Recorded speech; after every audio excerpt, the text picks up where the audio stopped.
Mirpur press বক্সের ওই কাচের ঘরে বসেই তো ক্রীড়া সাংবাদিকরা লিখেছেন তামিম সাকিবের বন্দনা।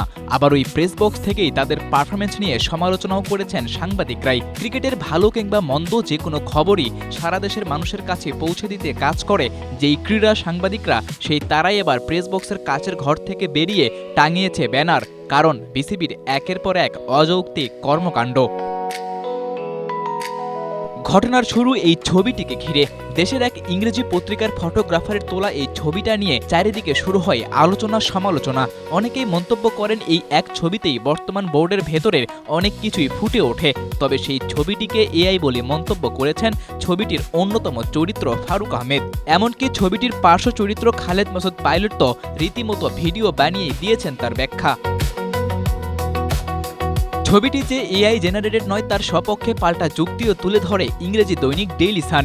কিন্তু তবুও বিসিবি সেই ফটোগ্রাফার তানভীর তামিমকে পাঠায় একটি ইমেইল, যেখানে সংস্থাটি অনেকটা কড়া ভাষায় ফটোগ্রাফারকে সাবধান করে। কিন্তু প্রশ্ন হচ্ছে, বিসিবি কি পারে কোনো ব্যক্তিকে এমন মেইল করতে?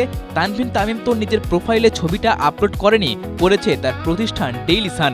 বিসিবি চাইলেও তো পারত ফরমালি সেই প্রতিষ্ঠানকে চিঠি দিতে, কিন্তু বিসিবি কেন হাঁটল ভিন্ন পথে? শুধু তানভীর তামিমের এই একটা ঘটনায় নয়, সাম্প্রতিক সময়ে সংবাদকর্মীদের নিয়ে একের পর এক নতুন নিয়ম করে কাজের পরিধি অনেকটা কমিয়ে দেওয়ার চেষ্টা করছে বিসিবি। ক্রীড়া সাংবাদিকদের মনে জমতে থাকা নানা ক্ষোভের কারণেই অদম্য টি-20 কাপের ফাইনালের আগে সাংবাদিকরা প্রেস বক্সের ছাদে টাঙায় ব্যানার, যেখানে ক্রীড়া সাংবাদিকরা স্পষ্টভাবেই জানিয়ে দিয়েছেন, সাংবাদিকতা কোনো অপরাধ নয়, চাইলেও রোধ করা যাবে না সত্যের কণ্ঠ। ক্রীড়া সাংবাদিকদের পক্ষ থেকে বিসিবির কাছে দাবি ছিল তানভীর তামিমকে পাঠানো ওই চিঠির জন্য আনুষ্ঠানিক বিবৃতি দিয়ে ক্ষমা চাওয়া।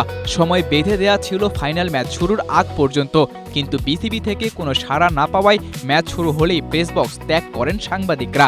ঘটনার যথাযথ সুরাহা না হওয়া পর্যন্ত ক্রিকেটের খবর থেকে তাই এখন অনেকটাই বঞ্চিত থাকবেন দেশের সাধারণ ক্রিকেট সমর্থকরা।